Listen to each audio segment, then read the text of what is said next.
Hi beautiful people, thank you for tuning in. My name is Lucy and today we are going to review The Edible City, A Year of Wild Food by John Rensten. In case you want to buy this book or borrow from the library so you know what to expect.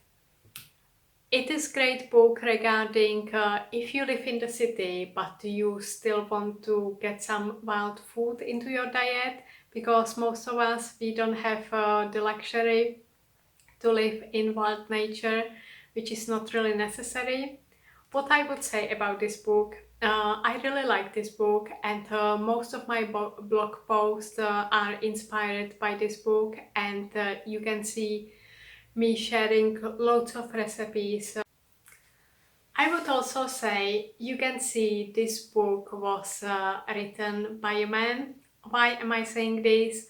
You get loads of recipes for like booze and how you can really make your alcohol better. So I was having a laugh, but don't worry, they are like another loads of like edible recipes, and it's nothing complicated. It's really straightforward, so you can just bring it from nature and cook with it straight away, or you can make some nice infused vinegars and stuff like that. So let's have a look inside. So here we've got a bit of introduction, where to forage, why to forage, and how to forage. And then you've got month after month, it's a whole year of recipes. So here you will see all the recipes which are available for January. And then we go plant by plant or tree by tree. So here we've got a dandelion, and you've got nice color picture. You've got a usually description what the flowers look like, what the stems look like, and also I find useful tips here. So what we've got, it's always the parts used. In this case it's leaves, roots and flowers, and you've got also harvesting tips. So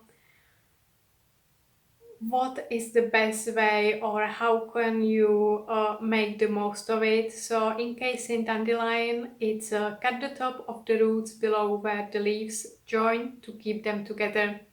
So basically you would cut it just tiny here and you would keep the whole rosette instead of the individual leaves. So here we go, like month after month. And at the back you have it sorted like that, so you can't really find the month, and you will see when you can collect it. So this is a year of edibles in this format. And then you will learn a basic plant ID, how to identify, what to look for, like a smell, stem shape, flowers, and sort of this. And then we've got the safety, common sense, and the law. So it is split. And the first one is no nibbling, which is not quite funny, because if you can identify, don't eat it. There is also mention about pregnancy. It's unwise to try anything new if you are pregnant. Dog poo and wee, where we should avoid collecting this stuff, and always wash what you collect. Always wash what you collect. Other animals and parasites, pollution and heavy metals, what size and where you should avoid collecting stuff, poisonous plants and fungi, and common sense, and also the law, what is allowed and what is not.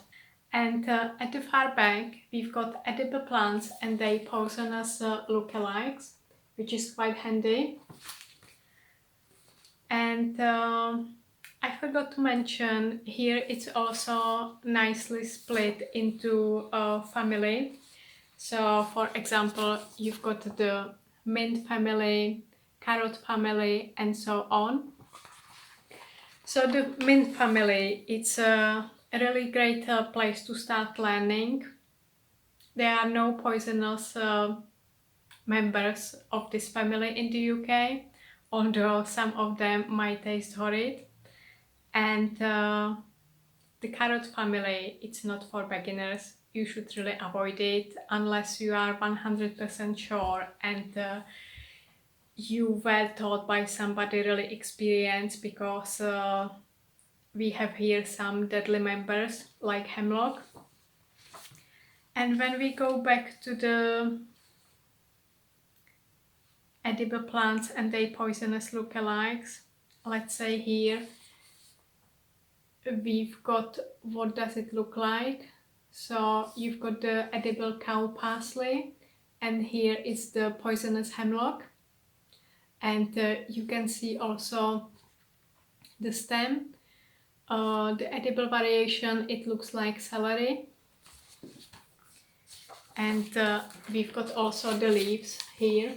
So you can see the leaves are really similar. So this is quite handy to have, and you've got a couple of plants, so you can't really learn the poisonous. And I could also mention here,